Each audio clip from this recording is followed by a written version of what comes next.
orang tua yang kedua yang hampir disembelih yang kita terangkan di pengajian sebelum ini, yaitu ayah beliau sendiri, Abdullah. Ketika Abdul Muttalib bernazar dengan menemukan air Zam-Zam, beliau bernazar akan menyembelih salah satu putranya kalau jumlah putranya 10 orang. Ternyata dapat 10 putra dia. Diundi, yang keluar namanya Abdullah.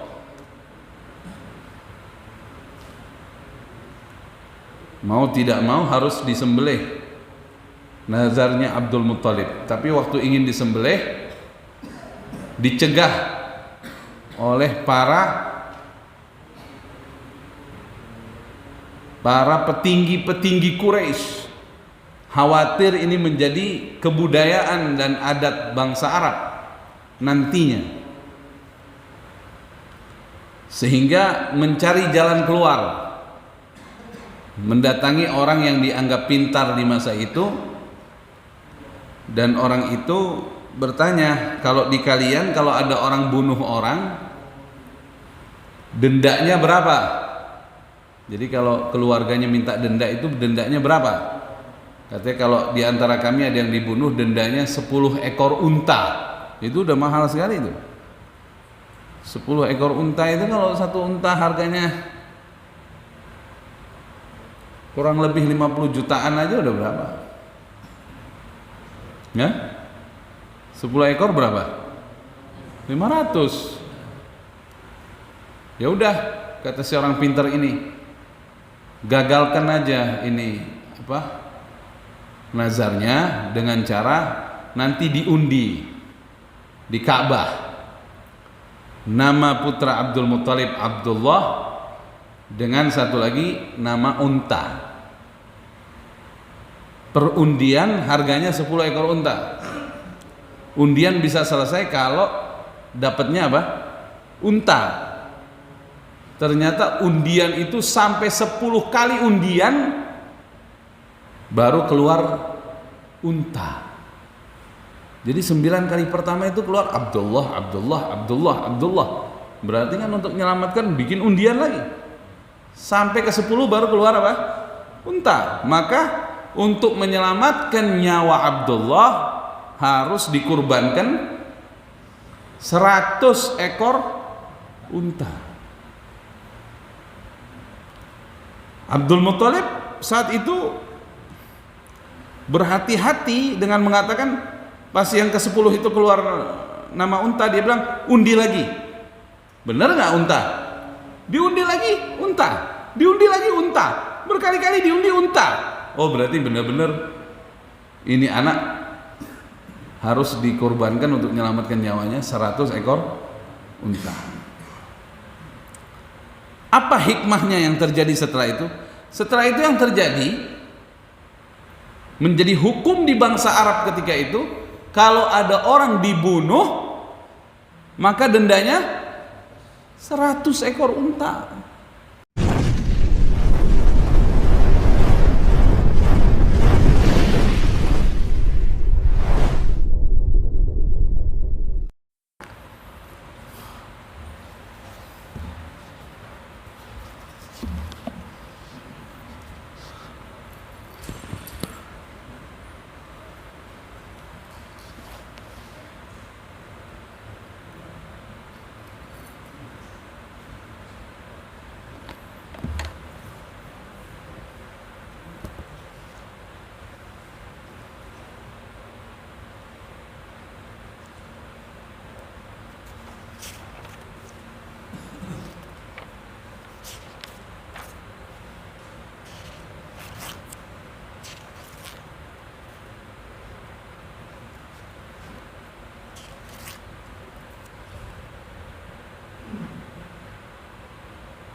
Bismillahirrahmanirrahim. Assalamualaikum warahmatullahi wabarakatuh.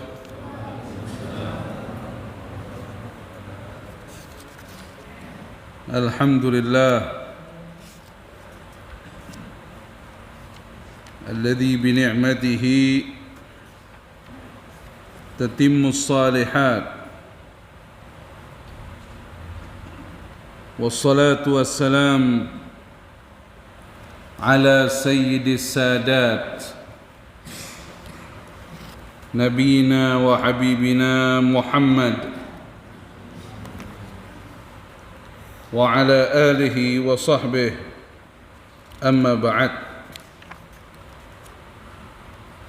Kaum muslimin dan muslimat, segenap pecinta pengagum pelestari warisan Nabi Muhammad sallallahu alaihi wa alihi wa sahbihi wasallam, calon-calon surga insyaallah.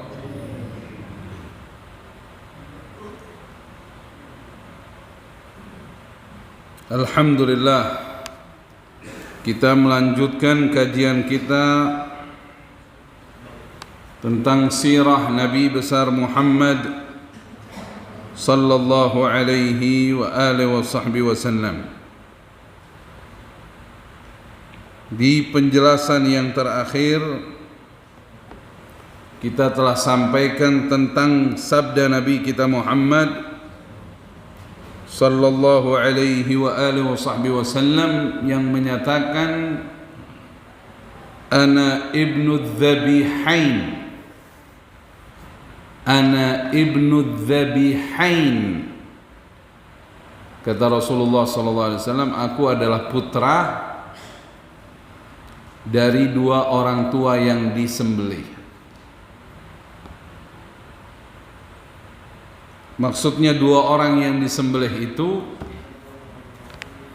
karena beliau adalah keturunan Quraisy dan Quraisy keturunan Nabi Ismail bin Nabi Ibrahim alaihimassalam.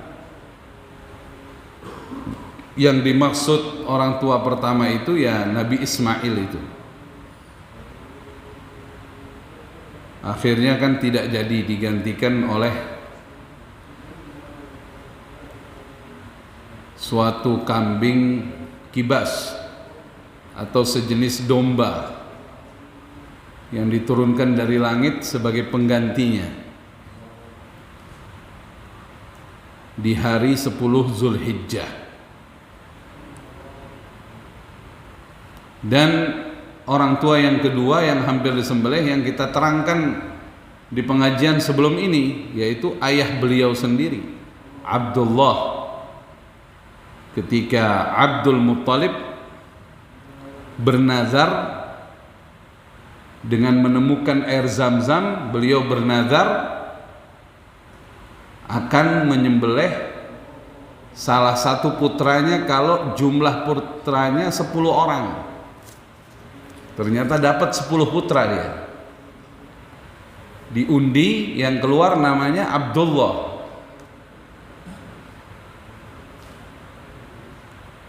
Mau tidak mau harus disembelih nazarnya Abdul Muttalib. Tapi waktu ingin disembelih dicegah oleh para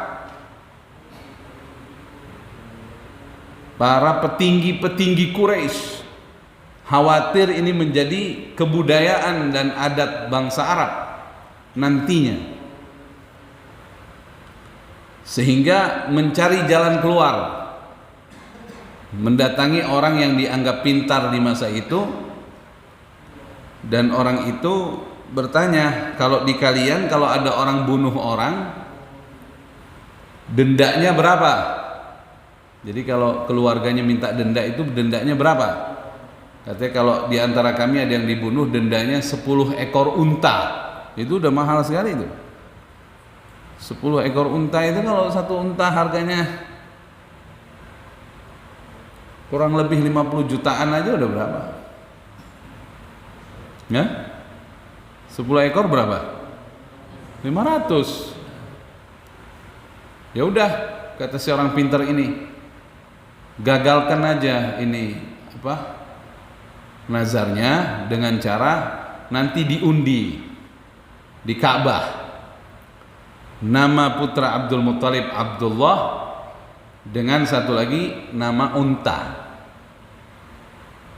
Perundian harganya 10 ekor unta. Undian bisa selesai kalau dapatnya apa? Unta. Ternyata undian itu sampai 10 kali undian baru keluar unta. Jadi 9 kali pertama itu keluar Abdullah, Abdullah, Abdullah, Abdullah. Berarti kan untuk menyelamatkan bikin undian lagi. Sampai ke 10 baru keluar apa? Unta. Maka untuk menyelamatkan nyawa Abdullah harus dikurbankan 100 ekor unta. Abdul Muttalib saat itu berhati-hati dengan mengatakan, pas yang ke-10 itu keluar nama unta, dia bilang undi lagi. Benar nggak unta? Diundi lagi unta, diundi lagi unta, berkali-kali diundi unta. Oh, berarti benar-benar ini anak harus dikorbankan untuk menyelamatkan nyawanya, 100 ekor unta. Apa hikmahnya yang terjadi setelah itu? Setelah itu yang terjadi menjadi hukum di bangsa Arab ketika itu, kalau ada orang dibunuh maka dendanya 100 ekor unta, nggak jadi 10 lagi. Jadi nazarnya Abdul Muttalib bawa hikmah. Akhirnya semenjak itu kalau ada orang bunuh orang, kalau nggak mau dihukum balik dibunuh, berarti kan mesti bayar denda. Itu pun kalau yang keluarganya nerima, dan itu bayarannya berapa? 100 ekor unta, nggak bisa lagi 10. Paham ya para hadirin? Dulu sebelum ada nazar ini 10 per orang. Makanya Rasulullah mengatakan, ana ibnu dzabihain. Aku adalah putra dari 2 ayah yang disembelih. Maksudnya Nabi Ismail dan ayahnya sendiri Abdullah. Allahumma shalli ala Sayyidina Muhammad. Dan ini juga sebagai bukti besar bahwa seseorang yang disembelih oleh Nabi Ibrahim dari anaknya atas perintah Allah dan akhirnya Allah gagalkan itu, bukanlah Nabiullah Ishak sebagaimana yang digaungkan oleh banyak ahli kitab. Bukan Nabiullah Ishak, tapi benar-benar Nabiullah Ismail. Diperkuat dengan hadis ini. Dan Rasulullah keturunan dari Nabi Ismail. Nabi Ibrahim alaihissalam punya anak 2 dari ibu yang berbeda. Yang paling tua Nabi Ismail yang di Mekah, dan Nabi Ishak di Baitul Maqdis, di daerah Baitul Maqdis. Nabi Ishak menurunkan nabi-nabi, terutama dari golongan Bani Israel. Sedangkan Nabi Ismail menurunkan Nabi kita Muhammad alaihim wa ala nabiyina afdalus salawat wassalam.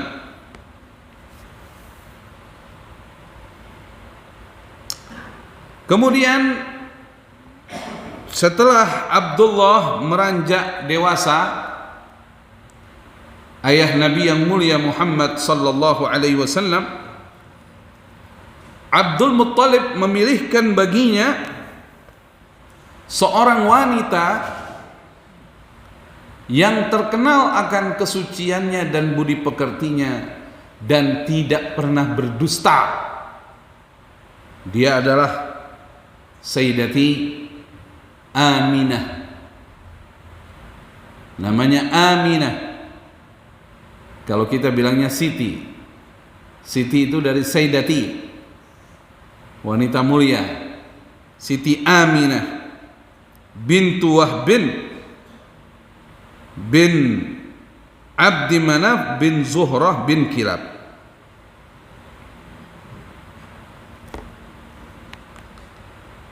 ayah daripada Aminah ini adalah juga kepala suku dari Bani Zuhrah. Wahab itu, Wahbin itu kepala suku dari Bani Zuhrah.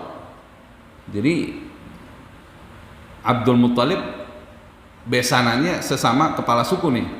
Dulu kan kepala sukunya Bani Hashim ya Abdul Muttalib, dan kepala sukunya Bani Zuhrah adalah Wahbin. Itu punya anak Sayyidati Aminah, dinikahkan dengan Abdullah bin Abdul Muttalib. Jadi sama-sama Quraisy. Quraisy itu bangsa besar. Quraisy itu bangsa besar. Di dalam Quraisy ada banyak suku-suku. Ada Bani Hashim, ada Bani Zuhrah, ada Bani Adi, ada Bani Taim, ada Bani Makhzum, ada banyak. Quraisy itu suku-suku. Dinikahkanlah Abdullah bin Abdul Muttalib dengan Aminah bintu Wahbin.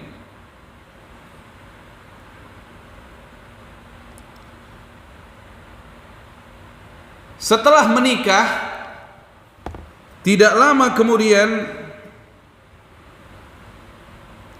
Abdul Muttalib mengirim atau menugaskan anaknya yang bernama Abdullah untuk berangkat ke Yathrib. Berangkat kemana? Ke Yathrib. Dulu namanya Yathrib. Ya sa ro ba, ya sa ro ba, Yathrib. Sekarang namanya apa? Madinah. Ya salam.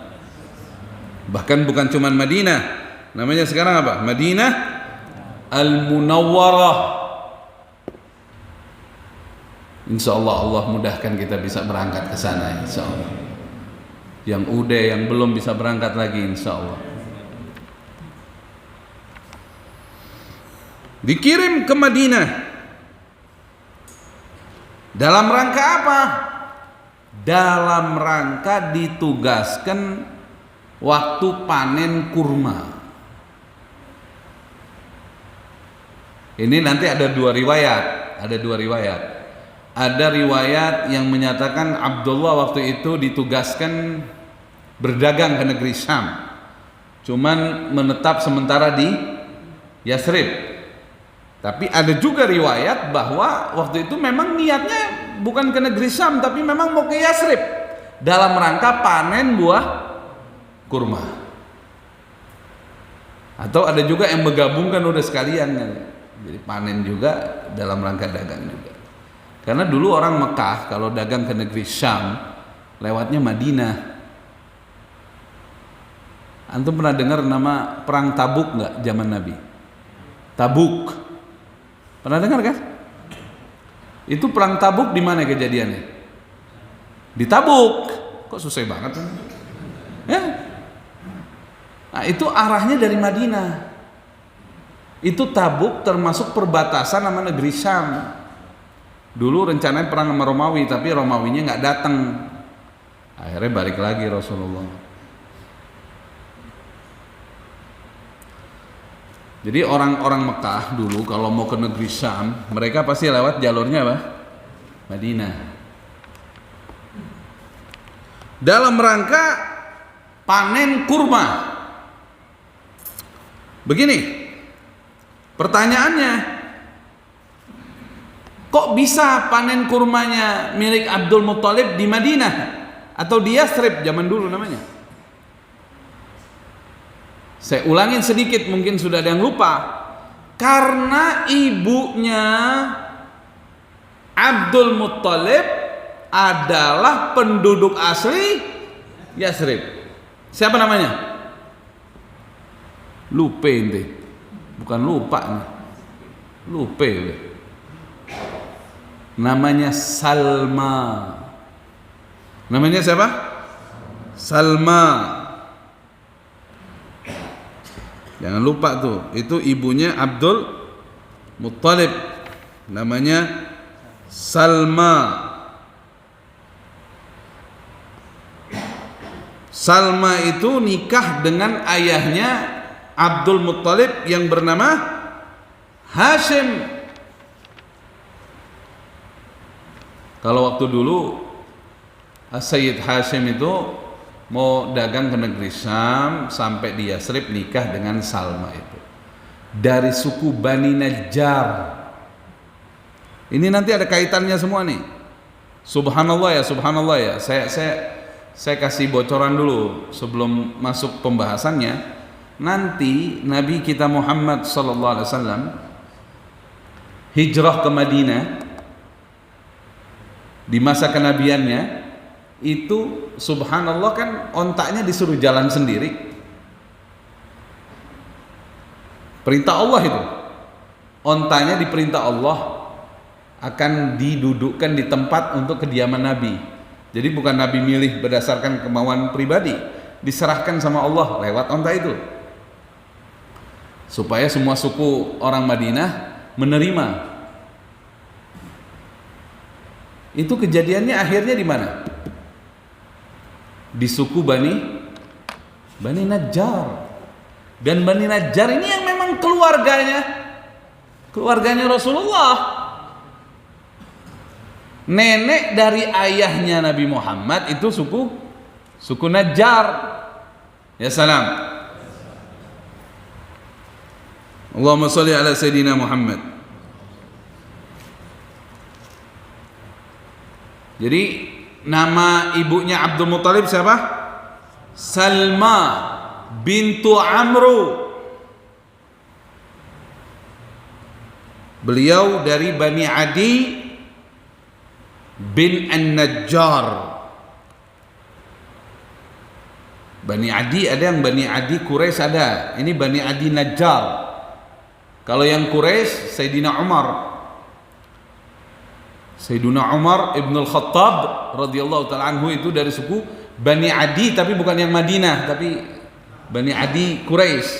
Ini Bani Adi suku Najjar, bukan Quraisy.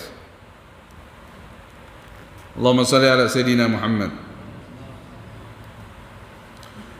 Jadi tentunya Abdul Muttalib itu memiliki kebun kurma di Madinah. Karena dia anak satu-satunya Sayyidati Salma. Anak satu-satunya ini.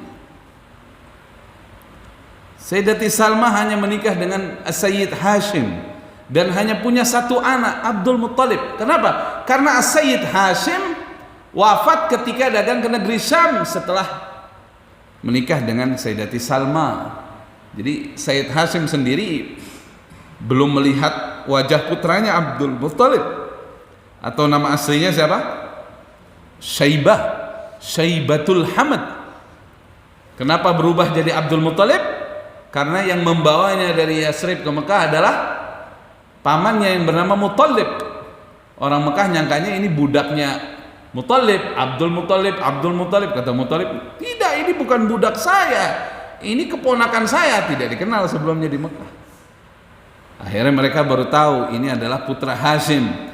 Tapi Syaibatul Hamad lebih suka dinamakan dirinya dengan Abdul Muttalib agar nama pamannya bersambung dengan namanya gitu. Karena paman yang berjasa membawa dia kembali ke Mekah. Jadi balik lagi, Abdullah, Sayyid Abdullah, ayah Nabi kita yang mulia Muhammad sallallahu alaihi wa alihi wasallam, setelah menikah dengan Sayyidati Aminah bintu Wahbin, beliau ditugaskan oleh ayahnya, ya sempat lama dengan Sayyidati Aminah, kemudian dapat tugas berangkat ke Madinah, atau dulu belum Madinah, namanya apa? Yathrib, untuk panen kurma. Kebunnya punya siapa? Punya Abdul Muttalib. Warisan dari siapa? Dari ibunya Salma. Allahumma shalli ala Sayyidina Muhammad. berangkat. Abdullah berangkat. Famata biha. Akhirnya sampai di Yasrib, beliau sakit, kemudian wafat di Yasrib. Wafat di Yasrib. Dikuburkan di Yasrib. Makanya nanti ada cerita itu, ada cerita di cerita sejarah bahwa di usia anak-anak Rasulullah SAW dibawa oleh ibundanya Aminah ke Yasrib untuk menziarahi kubur ayahnya dan diperkenalkan kepada keluarga ayahnya dari garis nenek itu. Kemudian sepulangnya dari ziarah itu di Abwa, Sayyidati Aminah pun wafat. Dan Rasulullah kembali ke Mekah bersama siapa? Siapa pengasuhnya? Siapa? Hah? Barokah. Namanya Barokah. Nanti saya terangkan siapa itu Barokah. Barokah itu budak ayahnya Nabi SAW yang diwariskan ke Rasulullah SAW. Tapi Rasulullah tidak memperlakukan dia sebagai budak, tapi seperti ibu. Ada suatu hadis Nabi mengatakan, Ummu Aiman ummi ba'da ummi. Barokah itu Ummu Aiman itu. Barokah itu setelah nikah dapat anak namanya Aiman. Itu pun dia mau dimerdekakan dengan satu syarat. Nabi mau merdekakan nggak pernah mau. Seru kan? Di mana-mana budak itu mau merdeka. Ini dimerdekakan nggak pernah mau. Dia mau merdeka dengan satu syarat. Kalau Nabi SAW sudah dapat istri. Jadi begitu nikah sama Sayyidati Khadijah dia merdeka. Kemudian Rasulullah nikahkan dia dengan seorang laki-laki, dapat anak namanya Aiman. Maka dia diberi gelar Ummu Aiman. Rasulullah tidak pernah memperlakukan dia seperti budak sahaya, tapi Rasulullah menyatakan Ummu Aiman ummi ba'da ummi. Ummu Aiman itu adalah ibuku setelah ibu kandungku. Apalagi asisten rumah tangga, jangan suka diremehkan. Kita dulu masih kecil diasuh sama, dibantu ibu kita dengan asisten rumah tangga. Harus kau anggap itu juga ibumu selayaknya. Kalau masih kamu tahu di mana hidupnya, di mana tinggalnya, sekarang udah pintar nyari duit, kirimin fulus. Ya salam. Dulu ibu saya ngajarin begitu. Sekarang saya dulu ada diasuh sama asisten rumah tangga juga sudah. Namanya Mak Min. Saya dengar hadis ini, saya amalkan ini. Mak Min rahimahullah sudah kembali ke rahmat Allah. Itu tinggalnya di gunung, di daerah Sukabumi, di gunung. Alhamdulillah, ana disuruh ibu ana perhatikan dia tiap bulannya. Dulu masih dia hidup. Ini insya Allah bukan amal ingin dipamerkan, tapi mudah-mudahan menjadi motivasi buat kita semua. Jangan pernah merupakan jasa para pendidik kita, termasuk asisten rumah tangga. Itu alhamdulillah kuasa Allah ya, kuasa Allah ya. Itu Mak Min masuk ke mana? Liang Lahat, yang bawa, yang nganter kita ke bawah. Dan alhamdulillah tahaddusan bin ni'mah, ini Mak Min. Waktu saya dapat haji yang kedua, saya haji buat Mak Min. Semoga diterima hajinya dan tidak hilang pahala saya. Dalam rangka motivasi aja ini, jangan ngeremehin asisten rumah tangga. Dan tidak menutup kemungkinan sekarang kita bisa diberikan ilmu ini Bukan hanya doa ibu kandung kita saja, bisa jadi doa Mak Min ini saya. Dan anaknya bilang, dulu Mak Min udah pensiun lagi di gunung, tiap habis sholat doainnya kamu aja, sampai anak-anaknya nggak disebut, biar jadi ustadz begitu, sampai nangis-nangis. Saya masih di Hadramaut. Jadi Ummu Aiman ummi ba'da ummi. Jadi ibu yang didik kita, ibu kita. Ibu yang merawat kita juga ibu kita, bukan hanya ibu kandung aja. Allahumma sholli ala sayyidina Muhammad. Kalau ada pertanyaan kenapa nggak dihajiin ibu kandungnya? Ibu kandung saya udah haji 2 kali lagi haji. Insya Allah mudah-mudahan kita semua dimudahkan bisa berangkat haji, insya Allah. Amin Allahumma amin. Jadi singkat kisah, ayah Nabi Muhammad sallallahu alaihi wasallam wafat di Yasrib, dikuburkan di sana ketika dalam rangka tugas panen kurma di kebunnya Abdul Muttalib, atau ada riwayat lain memang dalam rangka berdagang ke negeri Syam, tapi menempat sementara di Yasrib. Saat di Yasrib itu wafat. Ada 2 riwayat itu, saya sampaikan aja supaya nggak bingung kita. Tapi kalau di kitab Ar-Rahiqul Makhtum ini dalam rangka panen kurma, bukan dalam rangka berdagang ke negeri Syam. Tapi di sini juga diterangkan waqila bal kharaja tajiran ila Syam. Disebutkan juga di sini. Qila, tapi ada juga pendapat, katanya. Ada juga pendapat, tapi di sini yang dikuatkan panen kurma kebunnya Abdul Muttalib.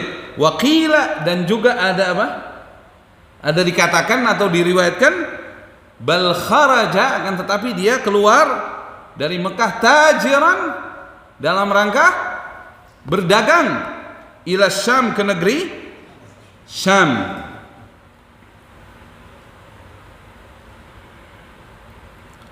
Fanazala bil Madinah, maka saat itu beliau sementara turun di Madinah, wa huwa marid, kemudian sakit di Madinah dan wafat di Madinah.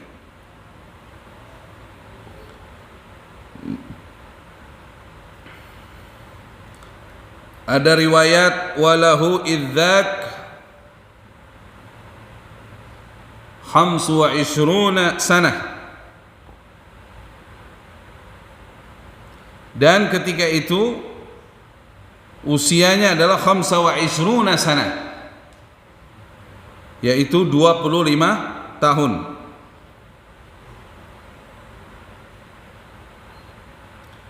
Wa kanat wafatuhu qabla ayyulat Rasulullah sallallahu alaihi wasallam, dan wafatnya beliau itu sebelum lahirnya Nabi Muhammad sallallahu alaihi wa alihi wasallam. Akan tetapi ada juga riwayat lain mengatakan bahwa wafatnya ba'da maulidihi bi syahrain au aktsar, setelah Nabi lahir 2 bulan. Jadi jangan kaget nih kalau ada dengar nanti ayahnya Nabi wafat setelah Nabi usia berapa? 2 bulan setelah lahir, 2 bulan. Jangan kaget, memang ada riwayat begitu.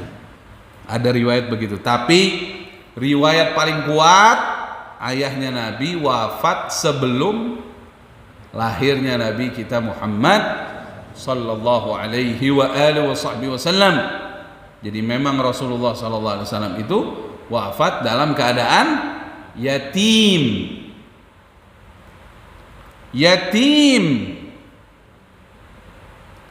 alladzi mata abuhu wa huwa shaghir. Siapa itu anak yatim? Anak yatim adalah anak yang mana ayahnya wafat dan anak itu masih dalam keadaan kecil. Kecil itu ukurannya apa? Ukurannya sebelum akhir baligh. Kalau sudah akhir baligh, sudah bukan yatim lagi.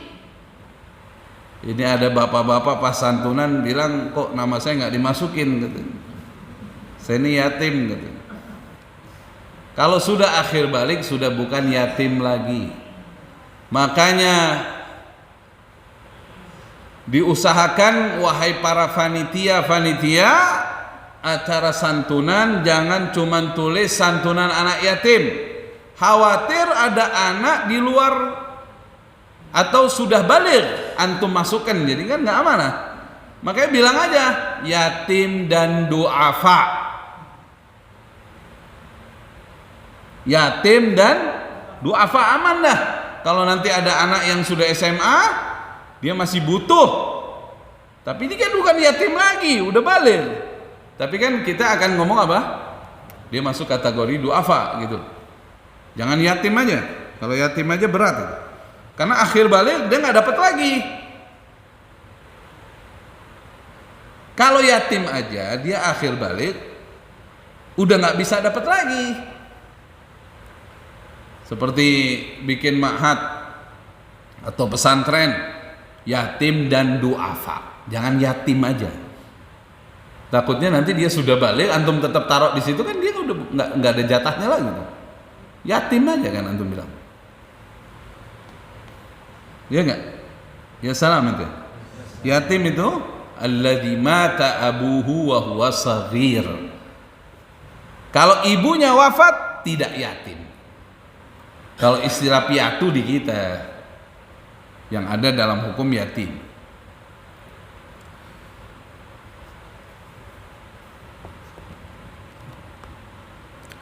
Jadi kalau nanti suatu saat dengar ayahnya Nabi wafatnya setelah Nabi lahir begini-begini, memang ada riwayat. Di kitab ini juga ada Ar-Rahiqul Maktum. Tapi yang paling kuat riwayatnya sebelum beliau lahir. Ada riwayat mengatakan bahwa usia Nabi ketika itu 8 bulan. Ada riwayat usia Nabi 6 bulan dalam perut ibunya. Wallahu a'lam bis-shawab. Tapi saya pribadi ikut dengan pendapat bahwa ayah Nabi Muhammad sallallahu alaihi wa alihi wasallam wafat di Yasrib dalam Rasulullah masa kandungan dalam rahim ibunya. Ketika Rasulullah masih dikandung oleh ibunya belum lahir. Jadi Rasulullah benar-benar waktu lahir dalam keadaan yatim. Ada riwayat bahwa wafat ayahnya di usia 25 tahun. Wallahu a'lam bis-shawab.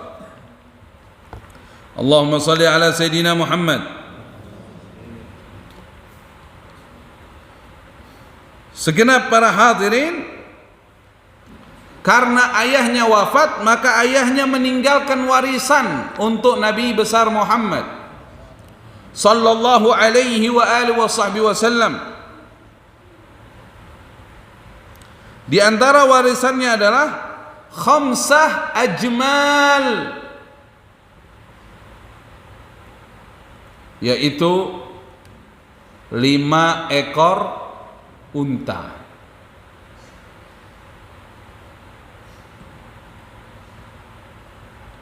Dan beberapa ghanam, beberapa ekor kambing. Wajariyah habasyiyah ismuha Barakah. Nah, ini juga warisan buat Nabi. Ada 1 orang budak Habasyiyah yang bernama Barakah. Itu yang akhirnya mendapatkan julukan Ummu Aiman. Yang tadi saya sampaikan, Nabi menyampaikan ummi ba'da ummi.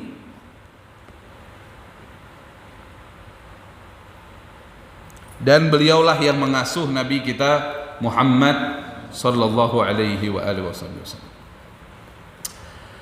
Ini begini, banyak muslimin, banyak sekali muslimin nggak kenal Ummu Aiman. Banyak yang nggak kenal. Padahal satu-satunya satu-satunya manusia yang dekat dengan Nabi, mulai dari sebelum Nabi lahir sampai setelah Nabi kembali ke rahmat Allah, Ummu Aiman namanya. Yang lain ikut Nabi kan Nabi udah besar, Nabi masih muda, atau Nabi sudah di Madinah. Ummu Aiman dampingin Rasulullah dari Rasulullah masih dalam kandungan ibunya. Dan Ummu Aiman diwafatkan oleh Allah sekitar 5 sampai 6 bulan setelah wafatnya Nabi kita Muhammad sallallahu alaihi wasallam. Salah satu doa Ummu Aiman minta tidak diwafatkan selama Rasulullah hidup. Dalam rangka apa? Karena beliau khawatir akan Nabi kita Muhammad sallallahu alaihi wasallam. Itu biar Rasulullah sudah ada istrinya, beliau sekali-sekali suka datang, gimana makannya Rasul, gimana, suka nanya kayak anak gimana. Dan yang menarik ini, waktu Ummu Aiman jadi janda karena lakinya wafat, itu Rasulullah bilang, siapa yang ingin menikahi wanita ahlil jannah, nikahi Ummu Aiman. Artinya dia ini wanita ahlil jannah, artinya lakinya bisa ke bawah. Tahu siapa yang nikahin Ummu Aiman? Zaid bin Harisah. Siapa Zaid bin Harisah? Anak angkat Nabi Muhammad SAW. Umurnya jauh. Anak angkatnya Nabi, Zaid bin Harisah radhiyallahu ta'ala anhu, nikah sama Ummu Aiman, dapat anak laki-laki. Namanya siapa? Usamah bin Zaid, panglima perang termuda di zaman Nabi kita Muhammad sallallahu alaihi wasallam, yang diangkat oleh Rasulullah sallallahu alaihi wasallam. Itu adalah anak dari pernikahan ibu angkat dan anak angkat. Allahumma sholli ala sayyidina Muhammad. Jadi pernikahan di Islam ini nggak kenal usia, biasa-biasa saja. Kadang-kadang kaget ngeliat ada anak muda bujangan fulus pengen nikahnya sama janda. Ya nggak apa-apa, selama muslim sama muslimah, pilihan orang kok. Ini kadang orang tuanya gelisah, ya anak aneh kan ada fulusnya, ada ini. Kalau dia maunya sama janda, yang penting wanita salehah, nggak masalah. Ya nggak? Kan antum nggak tahu nanti dapat anak apa itu dari situ. Kalau dapat anak yang masya Allah, ya salam. Ada orang tua nikahnya sama gadis, ya memang jodohnya mau diapain. Dulu ada sahabat Nabi namanya Anas ibn Malik, punya ibunya Anas bin Malik, Ummu Sulaim. Antum kenal Anas bin Malik gak? Kenal gak? Makanya pengajiannya hadir terus, jangan ganti sip. Anas bin Malik, ibunya namanya Ummu Sulaim, janda, asli Madinah, kaum Ansar. Datang seorang pemuda, namanya siapa itu? Abu Talhah Al-Ansari radhiyallahu ta'ala anhu.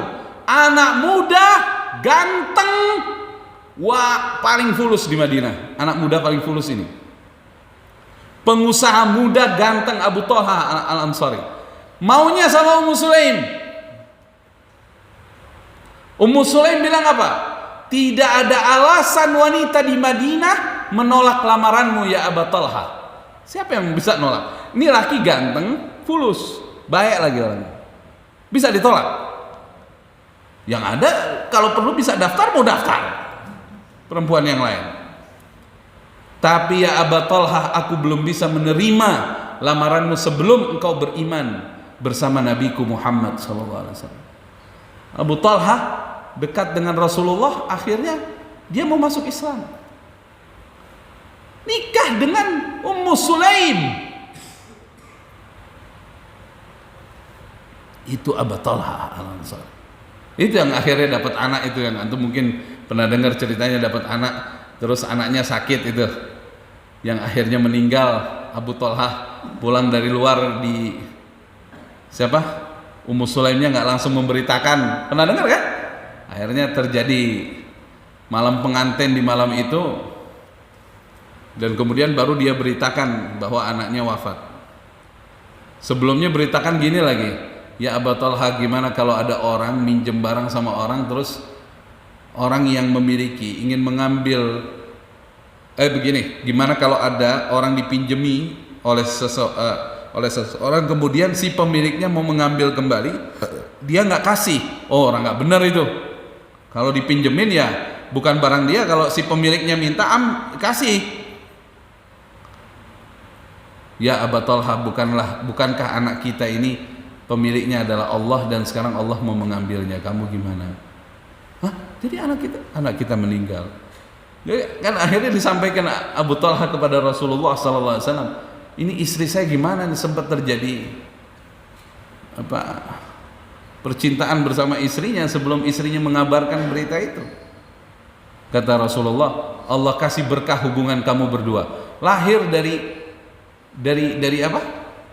Dari sebab hubungan itu seorang anak yang menjadi hafizul Quran dan melahirkan para hufadzul Quran. Jadi dapat cucu dari anak laki-laki itu yang lahir setelah itu, hufadzul Quran semuanya jadi imam di Madinah. Ya salam. Jangan banyak nonton sinetron. Nih ibu-ibu banyak nonton sinetron, semuanya disinetronin. Akhirnya laki-laki ke sinetron jadi. Mendingan dengar kisah-kisah para anbiya, kisah sahabat Nabi kita Muhammad radhiyallahu taala anhum, segenap para hadirin. Jadi Rasulullah SAW lahir dalam keadaan yatim. Sebelum kita mengisahkan tentang kelahiran Nabi kita Muhammad sallallahu alaihi wasallam, tentunya kita tidak bisa melewatkan sejarah yang terkenal. Bahkan sejarah itu terdapat dalam Al-Quranul Karim, yaitu tentang Al-Fil, tentang tentara pasukan gajah yang hendak menghancurkan Ka'bah. Siapa itu rajanya? Rajanya namanya siapa? Rajanya namanya siapa? Abraha. Di Indonesia kan Abraha. Namanya siapa? Abraha. Aslinya dari mana dia? Dari Ethiopia. Tapi dia jadi raja di Yaman. Dia bukan orang Yaman, bukan keturunan Arab, tapi dia jadi raja di Yaman. Nah, ini yang menarik ini. Ini pasti jadi banyak pertanyaan. Ini Abraha orang Ethiopia, gimana ceritanya jadi raja di Yaman? Terus dia bawa pasukan ke Mekah untuk menghancurkan Ka'bah. Inilah, karena kisahnya panjang, insya Allah kita akan kisahkan tentang Abraha orang dari Ethiopia ini pada episode akan datang. Ya salah, biasa. Kisahnya panjang kisahnya. Sebenarnya jadi gini, nanti ada perang orang Ethiopia lawan orang Yaman. Terus jadi raja. Yang jadi raja itu namanya Aryat, bukan Abraha. Terus gimana ceritanya Aryat bisa diambil alih sama Abraha? Ada kudeta, ada apa? Ini ceritanya panjang. Ceritanya panjang. Belum lagi ceritanya di mana nih tempatnya, kan Yaman gede, di mana nih Abrahanya? Terus gimana tuh ceritanya bisa nyerang Mekah? Dan satu yang saya mau klarifikasi, bahwa Abraha dengan bala tentaranya itu dihancurkan bukan di Masjidil Haram. Abraha dan pasukannya belum sempat masuk Mekah. Nah, kisah yang sebenarnya kita akan kisahkan episode akan datang. Malam Rebo ketiga. Kan malam Rabu pertama sama ketiga saya. Allahumma hdina min indik, amin. Wa afid alaina min fadlik, wa ansur alaina min rahmatik, wa anzil alaina min barakatik, wa albisna libasa afwika wa afiyatik fid dunya wal akhirah. Sallallahu ala sayyidina Muhammadin wa ala alihi wa sahbihi wa sallam. Walhamdulillahi rabbil alamin. Wassalamu alaikum warahmatullahi wabarakatuh.